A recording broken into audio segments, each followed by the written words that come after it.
in big time.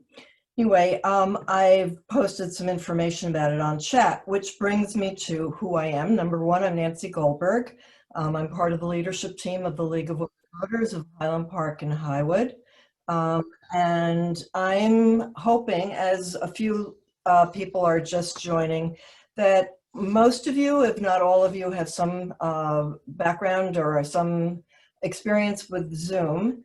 And there are a few things that I just wanted to let you know before I hand this over.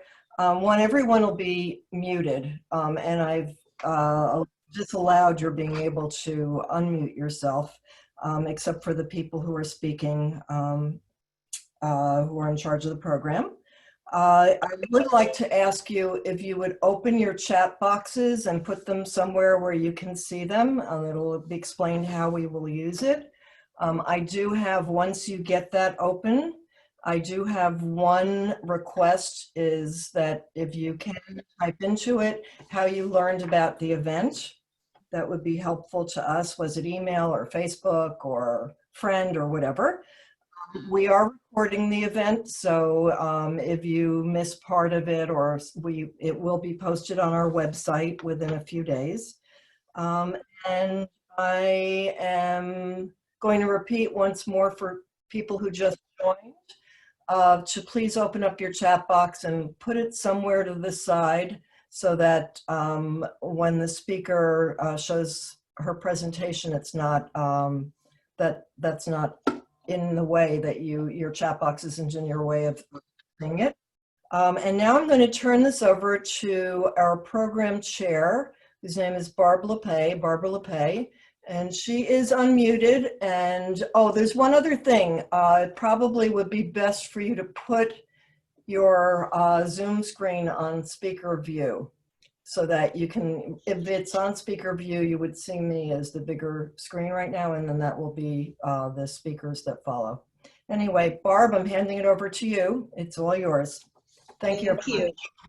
Thank you. I'm Barb LePay, co-chair of the program committee. Carol Cohn, who you'll hear from later, is my compatriot in this. So hi, Carol. Everyone, a good hi to Carol. So good evening, and thank you, Nancy, for all the work you've done to ensure that tonight's program runs smoothly. There is so much that we do because of your attentiveness to all of the finer points that makes for an excellent program. Thank you for stepping up. A couple of reminders. Please use the chat again to let us know how you found out about the program, which Nancy just talked about. After that, chat buttons can only be used to ask questions. You can ask your questions anytime during the presentation, but they will be answered only during the Q&A portion of the program that comes after the presentation. Now it's my pleasure to introduce my close friend, Jan Flapan, one of the League's premier supporters, a 50-year member of the League, because she understood really early in her 20s how important the League really can be. Jan jumped into local League activities that culminated in her state League work as a vice president of program, a finance chair, the president of the state League, followed by a 4-year stint on the state or on the national board. Now Jan works with countless other not-for-profits that support the interests and values she believes in, often expressed by her years of League's work. So, onward to Jan and her presentation, Women's Activism, the Fight for the Right to Vote and Equal Rights. I give you Jan, I hope. Thank you, Barb. And I will take a second and share my screen. I think you're shared.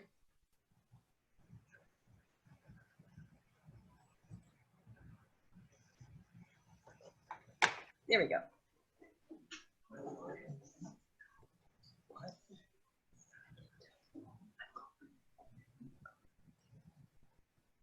I'm trying to do the slideshow. Hold on a minute, there's something in the way.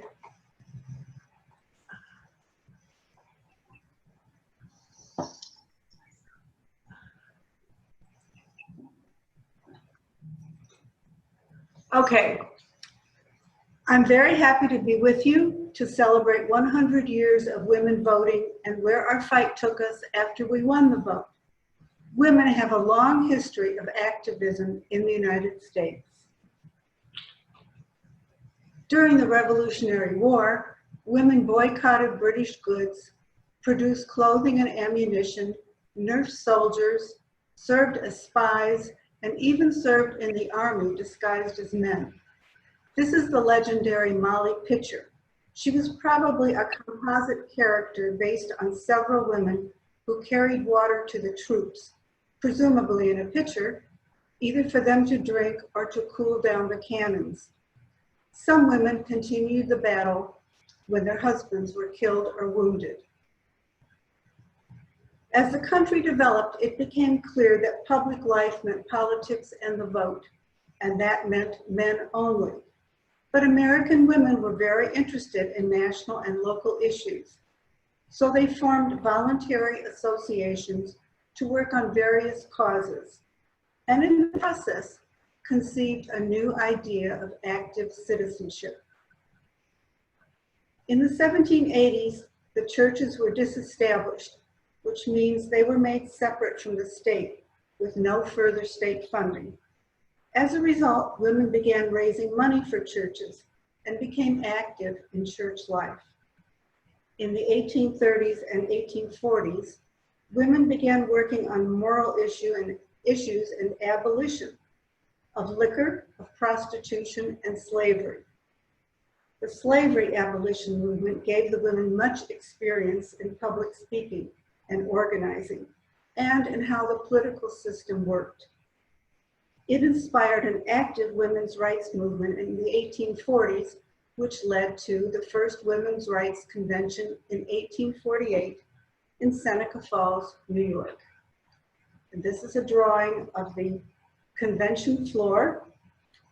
The leaders were Elizabeth Cady Stanton and Lucretia Mott. Between 250 and 300 people were in attendance, both women and men, and both women and men voted. There were 18 resolutions, which were called the Declaration of Sentiments. The most controversial and the only one not unanimously adopted was the suffrage resolution. Some people argued that only the social, civil, and religious rights of women should be addressed, not the political rights. Stanton's husband had warned his wife, quote, "You will turn the proceedings into a farce." Many Black abolitionists were active in the women's rights movement, seeing the vote as a way to empower Black communities and stop the post-emancipation racial terror. Frederick Douglass was one of 32 men who signed the Declaration of Sentiments, and the only African-American man at the convention. He argued eloquently for the inclusion of the women's suffrage resolution. Some think it was included only due to his speech. Two women more known for their abolitionist work were also passionate about women's rights. Sojourner Truth was an accomplished public speaker and close to Susan B. Anthony. Harriet Tubman worked with both Stanton and Anthony on women's suffrage. And this is Elizabeth Cady Stanton on the left and Susan B. Anthony on the right. Stanton's father was a judge. She enjoyed reading his law books and debating legal issues with his law clerks. She realized how the law favored men over women, which motivated her toward changing these inequities. When she married Henry Stanton, an ardent abolitionist, she asked to remove the phrase, quote, "promise to obey," unquote, from the marriage vows, saying they were entering into an equal partnership. Anthony was described as the Napoleon of the suffrage movement. She was the organizational and tactical genius and appeared before every Congress between 1869 and 1906 on behalf of women's suffrage. And she only stopped, if you notice, she died in 1906. She traveled extensively in support of women's suffrage, giving as many as 75 to 100 speeches per year. And remember what traveling was like in those days. It wasn't flying anywhere. In 1869, the women's rights movement split due to intense arguments over the amendments. The NWSA was led by Stanton and Anthony, and it worked for a federal suffrage amendment and opposed the 15th Amendment unless it allowed women to vote also. The AWSA leaders were Lucy Stone and Henry Blackwell. It worked for suffrage at the state level and passage of the 15th Amendment. The AWSA thought if they supported the amendment, the Republican 1872 platform would support women's suffrage. No way. The Republican Party didn't support women's suffrage until 1916, 40 years later. By the early 1890s, a growing middle class allowed women to become well educated. An increasing number attended university, and more women could choose the option of working and not marrying, or of marrying later. At this time, many new women's organizations were formed to work on issues ranging from helping immigrants get jobs to helping female prisoners. Most were also involved with the suffrage movement.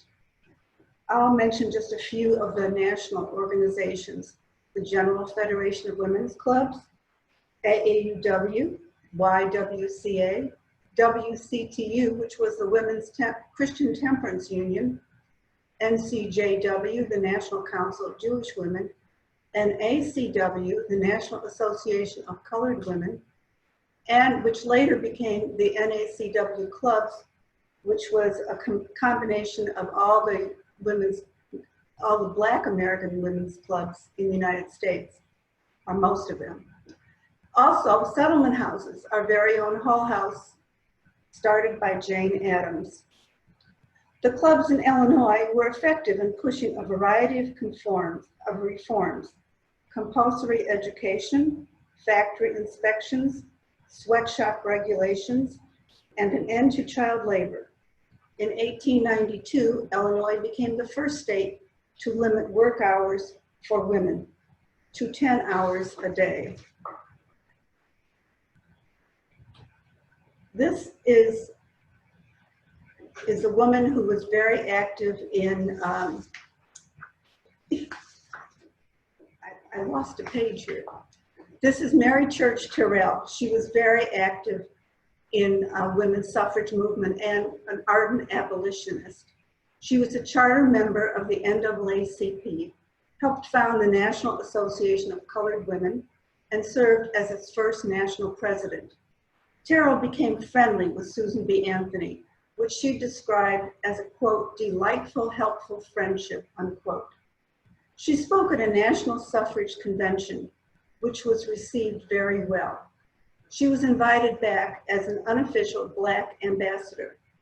Otherwise, you should know that Blacks were not very welcome. Ida B. Wells Barnett was born in slavery and we know her from her work in Chicago, but you may not know that she was driven out of Memphis, Tennessee for exposing a lynching, and that's what drove her to Chicago. Here she focused on Black civil rights and continued her anti-lynching work, but she was passionate about women's rights and suffrage. She was a founder of the National Association of Colored Women's Clubs and a founder of the NAACP. Union women played an essential role in winning suffrage. The Women's Trade Union League supported the efforts of women to organize labor unions to eliminate sweatshop conditions. Don't forget, unions were male only at that time. They strongly campaigned for suffrage with both men and women workers, which helped to broaden the base of support for suffrage. In 1890, the two suffrage organizations merged. The National American Women's Suffrage Association. Carrie Chapman Catt became the leader in 1906. She called her strategic approach to victory the winning plan. It concentrated on passage of suffrage state by state in order to put pressure on Congress and the president. And by 1913, the winning plan had won victory in 11 states. Today, people think that a small group of women worked for suffrage against the odds until, quote, men finally gave them the vote, unquote. Nothing could be further from the truth. It was a mass movement of several generations of both women and men. They used highly sophisticated political strategies and organization and developed brilliant, politically savvy, charismatic leaders. In 1913, Alice Paul and Lucy Burns organized for NAWSA a women's suffrage parade in Washington, D.C. For the first parade for a political cause, but it wasn't the first suffrage parade. That was in New York City in 1908. And here's a photo of the parade. It was strategically timed just one day before Woodrow Wilson's inauguration. This tactic worked. Many thousands of spectators were in town for the inauguration and watched the parade. Some marchers were attacked while the police looked on and did nothing. Over 100 women were hospitalized, but the women finished the parade. There were major news stories, and historians said the parade gave the suffrage movement a new wave of inspiration and purpose. You should know that the march was segregated. All the white leaders agreed that Black women's groups should march separately. Mary Church Terrell marched at the end of the parade, but Ida B. Wells Barnett refused to march at the end. After the march, Alice Paul and NAWSA disagreed on tactics. She wanted to be confrontational and formed her own group, the Congressional Union, which was later called the National Woman's Party. In 1916, Cat was called back to lead NAWSA again. This time, the winning plan focused on the federal amendment. Maud Wood Park, who was the first League president, led a well-trained group of women who lobbied Congress. They spoke always politely to each member of Congress, some several times. They were called the front door lobby because their tactics were so different from the usual lobbying in back rooms out of sight. Park understood both the legislative process and the techniques of lobbying, which greatly contributed to the success of the suffrage campaign. At the same time, Alice Paul began to picket the White House. And when the war began in 1917, Paul and her group kept picketing. When women were arrested and jailed, Paul organized hunger strikes. Cat and her group made a tactical decision. They would support the war effort and support the troops. American women strongly supported the war effort. Tens of thousands took the place of men in offices, factories, and farms, including African American women who could leave domestic service. Many thousands more women served as doctors, nurses, and ambulance drivers. Housewives raised money, rolled bandages, and grew and canned food. The last years of the suffrage fight were those of the flu pandemic. In October 1918, there was a convention in Chicago of the Illinois Equal Suffrage Association. Attendance was limited to 100 people. The general public couldn't participate, and chairs at the meeting were 4 feet apart. I thought you'd find that kind of interesting.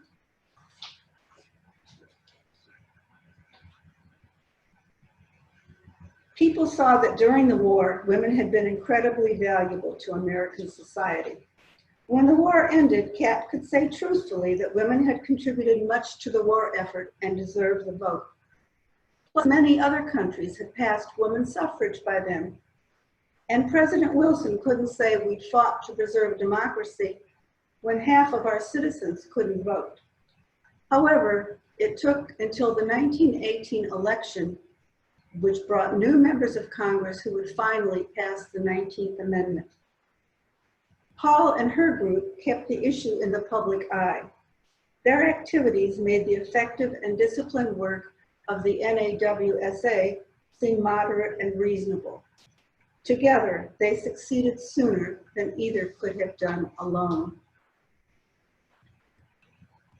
In February 1920, the NAWSA held their last convention in Chicago at the Congress Hotel, where there's a plaque in the lobby about the League's founding.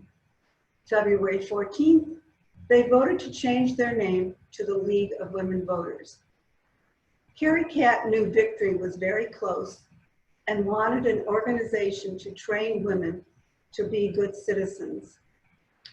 Women finally won the right to vote on August 20th, 1920, when the 19th Amendment was certified as being ratified by 3/4 of the states. Tennessee was the last state, and it ratified August 18th. This is Carrie Chapman Catt. I don't have a date for this. She was born in 1858 in Wisconsin, grew up in Iowa, and went to school at what is now Iowa State in Ames. Even though her freshman class had 27 people, 6 of them were women, Catt was the only woman to graduate. In 1880 was a Bachelor of Science.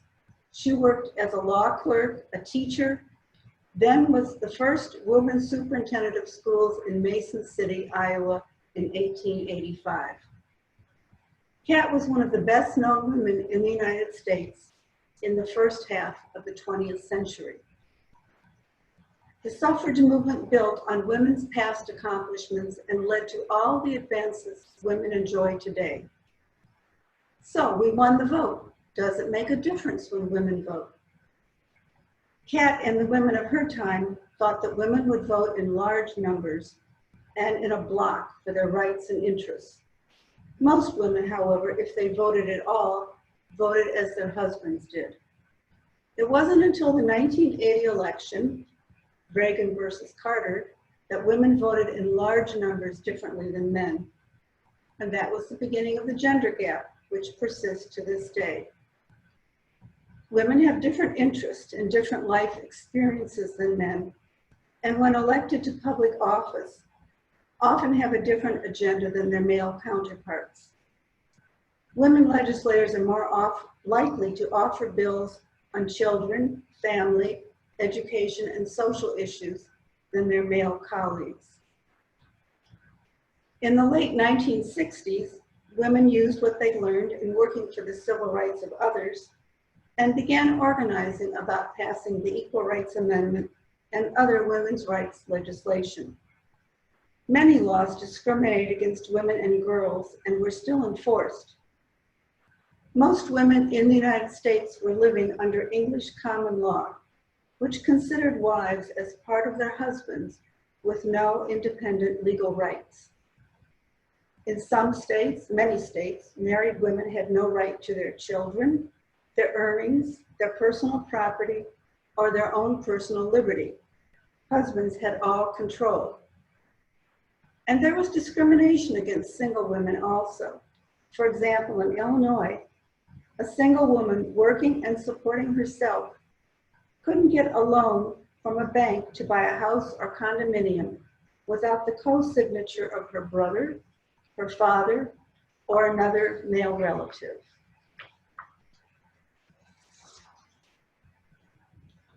So the ERA is very simple. It says equality of rights under the law shall not be denied or abridged by the United States or by any state on account of sex. The opponents were all for equal rights. They just thought it shouldn't be included in a constitutional amendment. 35 states passed ERA by 1982 when the time limits expired. It was 3 states short of ratification. 38 states were needed. So beginning in the 1990s, ERA supporters began working to win ERA ratification by what they call 3-state strategy, because 3 more states were needed. And in 2017, Nevada became the first state in 40 years to ratify the ERA. Illinois was next, yay, on May 30th, 2018. And finally, in January of this year, Virginia became the 38th state to ratify the ERA. So will it become part of the Constitution? There are legal questions. What does the Constitution say about time limits? Article 5 says nothing about time limits for an amendment. No amendment before the 20th century had a time limit. The ERA passed Congress in 1972 with a 7-year time limit in its proposing clause. The time limit was not in the text of the amendment which the states voted on. States ratified language with no time limit. Congress moved the deadline from 1979 to 1982. That was challenged, but it was dismissed by the U.S. Supreme Court as moot after the deadline passed. 5 states voted to rescind their initial ratification: Nebraska, Tennessee, Idaho, Kentucky, and South Dakota. There are questions about the legality of rescission. Article 5 speaks only to the state's power to ratify an amendment, but not to the power to rescind ratification. 2 states that ratified the 14th Amendment later rescinded it. Congress ruled those rescissions were not valid, and the amendment was ratified. So remember, Virginia was the last state to ratify on January 27th, and on January 30th, Virginia, Illinois, yay, and Nevada filed a lawsuit against David Ferrario. He's the archivist of the United States, and it would be his job to do the technical work to add the amendment to the Constitution. But the Justice Department told him not to because the deadline has passed. So in February 2020, the House passed HJ Resolution 79 to remove the deadline. Of course, that's going nowhere in the Senate, but even if there's a new Senate elected, there will still be these legal questions. And on June 30th of this year, 93 companies submitted amicus briefs in Virginia versus Ferrario. And I listed some of the more major ones for you to see. They argue the ERA would be good for business. And they say we seek the full participation of women in the economy. 3/4 of Americans, according to a February poll of this year, 3/4 support the Equal Rights Amendment. The National League of Women Voters joined a coalition July 1st, a national coalition filing an amicus brief in Virginia versus Ferrario. And you should know that 25 states already have constitutions or constitutional amendments providing that equal rights under the law shall not be denied because of sex. The Illinois Constitution has it in Article 1. The equal protection of the laws shall not be denied or abridged on account of sex by the state or its units of local government and school districts. So where are we today? These are the women in elective office in 2020. Women hold 27% of the seats in Congress, 29% in state legislatures, and Illinois ranks above average with 36%. We rank number 11 of the 50 states. And since 1971, the number of women serving in state legislatures has more than quintupled. And I put the source down if anyone is interested in learning more. Center for American Women in Politics at Rutgers University. PBS has had a lot of shows this year. Well, in July, this is the ones that were just in July. And I saw the first few and they're fabulous. So I urge you to go to PBS online and look at them. Finally, this is the first board of directors of the League of Women Voters. And Mrs. Park, as you see as president on the left, she was also the legislative director for the National League. Remember, she led legislative lobbying for the suffrage amendment. and Mrs. Catt was the honorary president. And now I will take questions. Thank you very much. That was fabulous, Jan. Thank you so much. So it's so good. I think we all should go down to our bottom row where you have chat, and you should hit reaction, and we should clap for Jan right there. Clapping for Jan. I'm sure there's many people clapping, although my screen is not one that will tell me that. So it's great to have you here, and it's such a wonderful opportunity to have, looked, really reacted and, learned from all the research you have done. So now I hope that all of you who have questions have sent them on chat, and my co-conspirator Carol Cohen is going to have those questions, and I am going to look at the questions that have been mailed in prior to this meeting. So Carol and I will be going back and forth through the mailing questions and the chat questions, and I do, well, I don't apologize, do say that there will not, you're all still muted, so you're not going to be able to just kind of call it a question, so chat would be the best. The first question is a mail-in question, Jan, and we would like to know what groups mounted organized opposition to the 19th Amendment. And there were a lot of groups. First of all, you remember the Women's Christian Temperance Union was working for suffrage. So the liquor industry, which includes manufacturers, bar owners, middlemen, truckers, they were very opposed. Business interests, because they opposed women being in unions. And they didn't want women in unions because women might want an 8-hour day. Plus the South. Democrats opposed black women voting because, as one black member of a state legislature said, we beat up the black men who vote, and it wouldn't look good if we beat up black women too. Okay, thank you. Carol, do you have a question on chat? Nothing on chat at this Nothing point. on chat. Wow, this was such a comprehensive study. Then I have a couple more questions. Are you ready, Jan?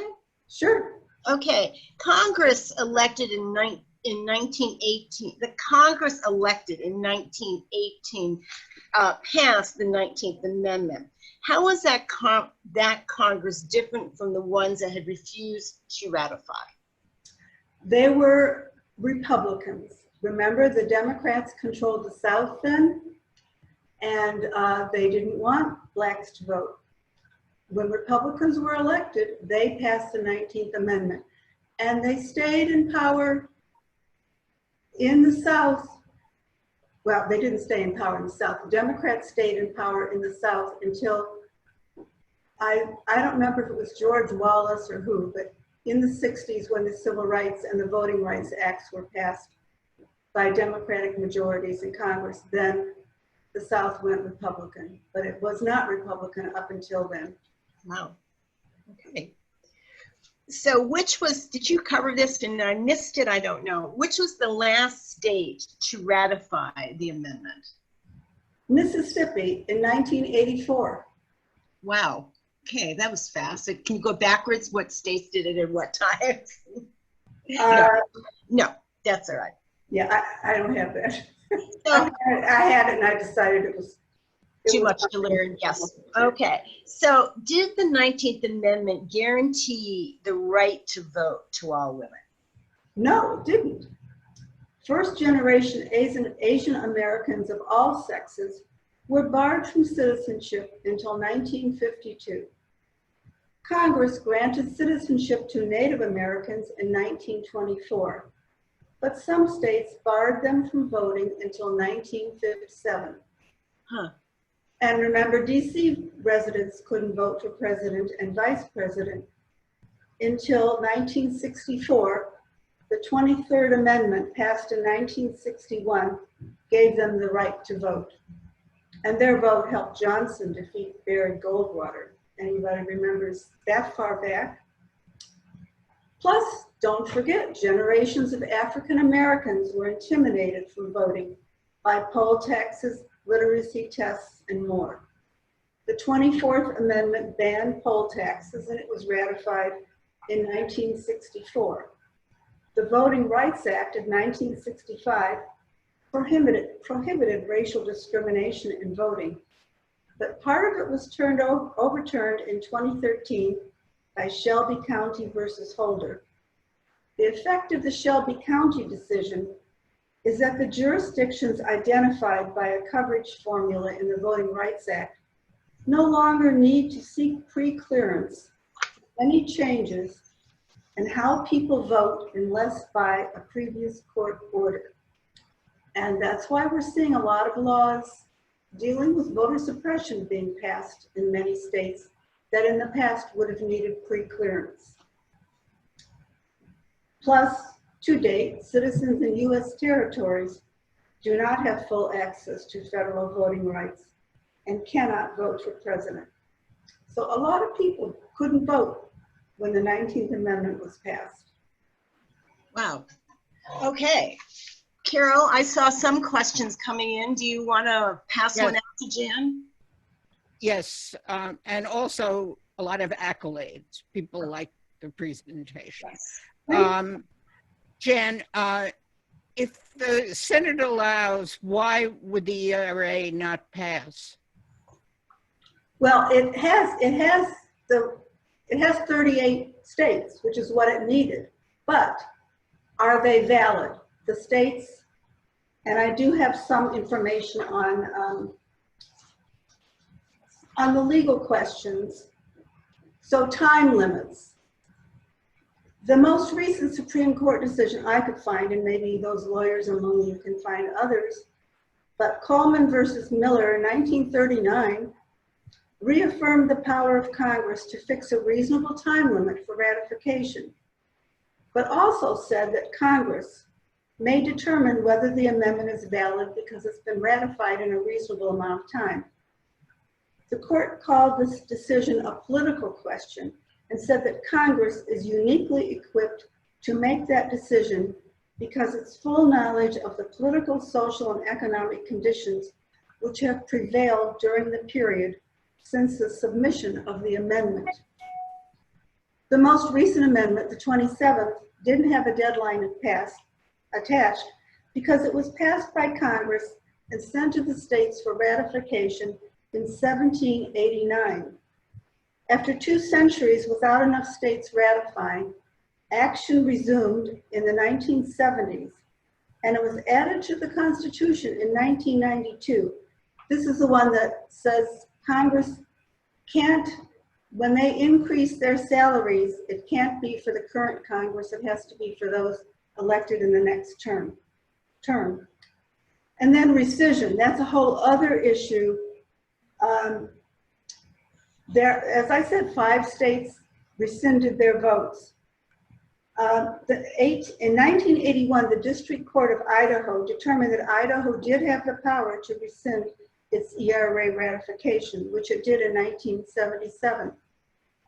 It was going to be heard by the U.S. Supreme Court, but it was moot by the time the court heard it because the time limit for ratification had passed. There are some law review articles I could find, but I could not find any other court cases on rescission. And as I mentioned, the 14th Amendment was rescinded by 2 states, and Congress overruled those rescissions and said their prior ratifications were still valid. Wow. So there's going to be lawsuits. Are there any, I have another question.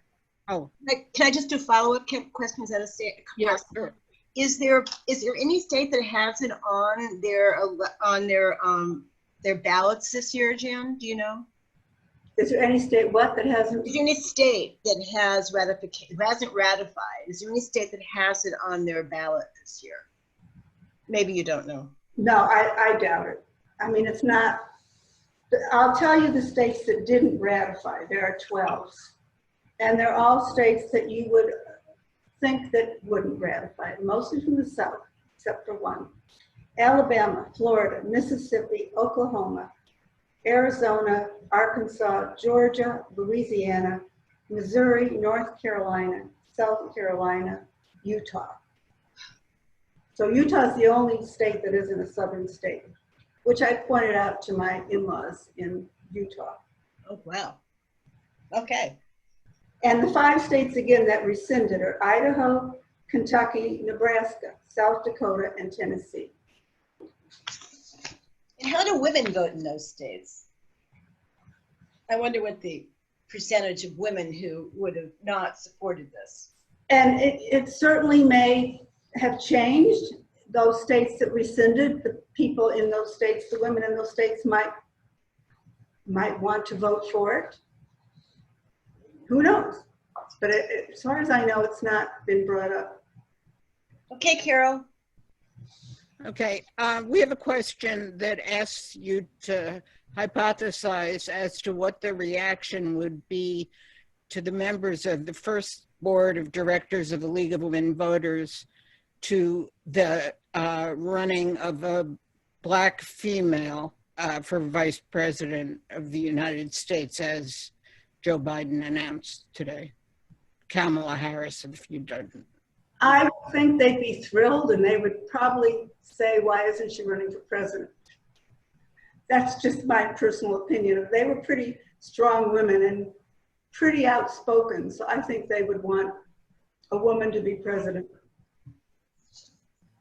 And they wonder why we haven't had one yet.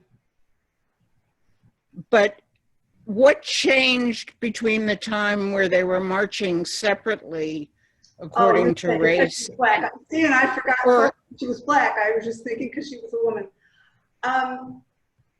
They were women of their time. They did work with Black women, but reluctantly, and they said they wanted the Black women to march in the back, and they couldn't allow Black women to be active in their groups because the women of the South wouldn't support the 19th Amendment. Some sources said that was an excuse because they were so prejudiced, but it also probably was partly the truth. So I'd say they were women of their time. They were bigoted. But they also were abolitionists. I think all of the women who were active in the suffrage movement began as abolitionists. Interesting. We have another question which asks about the situation with Black and other minority women today. Are there African American League of Women Voter chapters, or were there ever? And how many League of Women Voter chapters are in the traditional southern states? I know that every state has a state League of Women Voters, and as far as I know, there were not separate chapters. They are fully integrated now. I don't know about earlier, but the current president of the League of Women Voters, the National League, is a Black woman. And she's an MD. She's wonderful from what I've read about her. I don't know her personally. I believe we have an opportunity to meet her tomorrow on a US platform. You'd find more about it in the League of Women Voters of the United States. Yes, if you're interested, you can go to LWV.org and find out more about that. Okay. I don't have any more questions.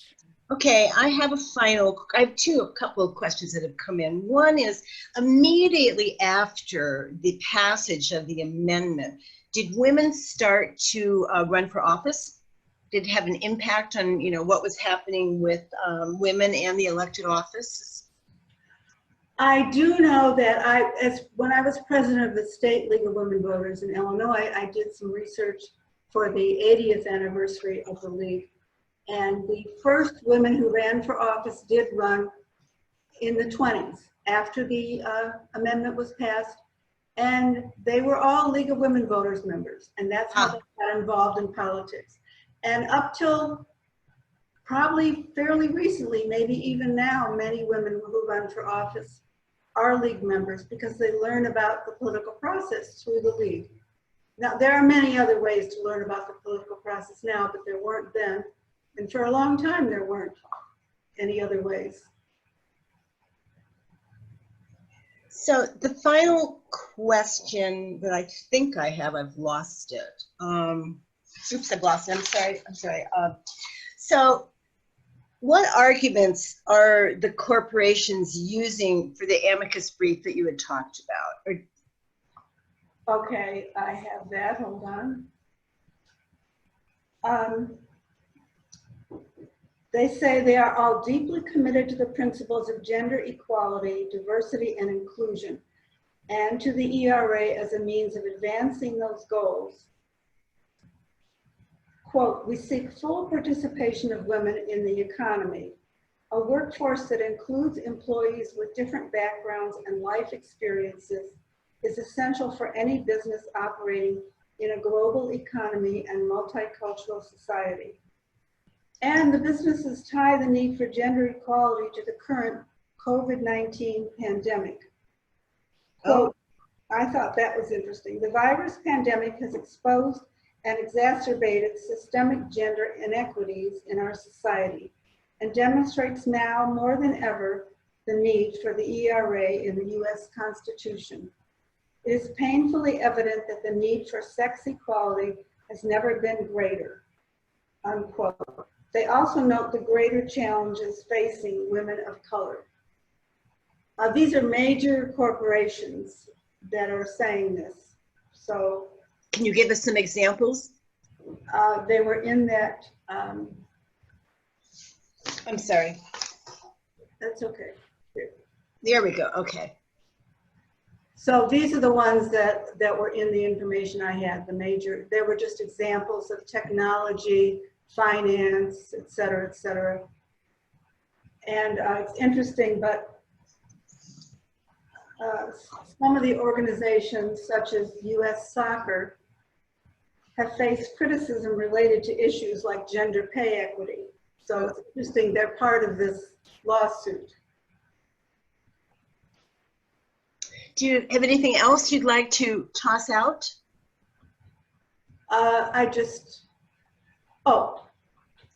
This is the list of those who passed. So the red is voted no and the blue is rescinded. And I just thought you'd like to see that list. Well, those who have rescinded, have they do you have written statements from any of these as to why they rescinded? I mean, who? If you remember,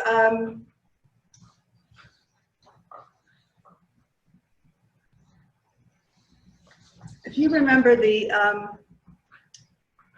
Phyllis Schlafly came out, and there was a big. Actually, it was more than Phyllis Schlafly. It was many corporations were opposed to ERA, and it had to do with. Well, I thought I had it written down here. Okay. Public opinion polls had always proved that a large majority of American women supported the ERA, yet state legislators knew it was opposed by the insurance industry, chambers of commerce, the National Association of Manufacturers, and more. Health insurance interests alone stood to lose billions if the ERA forced it to stop charging women more for health coverage, for less coverage. And since that industry was largely state regulated, it had lobbyists in every state capital. This was from an article by Gloria Steinem and Ellie Smeal in July 30th, LA Times. And they state that, you remember there's a TV show called Ms. America? The article states why Ms. America is bad for American women. They state that Phyllis Schlafly and her anti-feminist homemakers were brought in to cover for legislators who were voting against ERA anyway. Phyllis and her group came after all of these corporations already opposed the ERA. Okay. I think another question came in, Carol. Yeah. You said that Illinois and several other states have their own equal rights amendment or something comparable, but in Illinois, there still isn't equal pay. Why? Well, and I don't really know. I'm not an attorney, but I think there have been some court decisions and some maybe rulings under the Equal Opportunity Commission. I don't know the answer to that. It has to be litigated, I would think. But maybe that would be different if there was a national amendment. Maybe. Is there any group working on it now for a national amendment? Other than, I mean, really actively working on it? Yes, this group that was, and the league is part of it, the group that had the 3-state strategy. Okay. They're actively working on it. But I don't think there's anything they can do right now with until they find out about the lawsuits, which I'm sure will go to the Supreme Court. Well, okay, is there any other questions? Well, if not, I want to say to Jan, great job. Thank you for coming. And to Nancy, thank you for making all this happening. And to everyone who came tonight, the audience, thank you for being with us. Again, this program was recorded and will be available through our website, www.hp.org, in a couple of days. This is the beginning of our programming for 2020-21. We will have meetings with it leading up to the election, one on the fair tax, which League of Women Voters supports, and one on, it's the fair tax amendment, and one on voting during the coronavirus, which will be which we plan to do probably in early September. So if you like this, tune in for the others. Watch our emails and our website and also social media to see when the dates are. And if you're not a member, I certainly recommend you also go to our website, again, www.hp.org. And with that, I thank you. Stay safe and have a good night. Thanks, Jan. I'll talk to you really soon. Okay. Bye. Thank you. Bye. Thank you.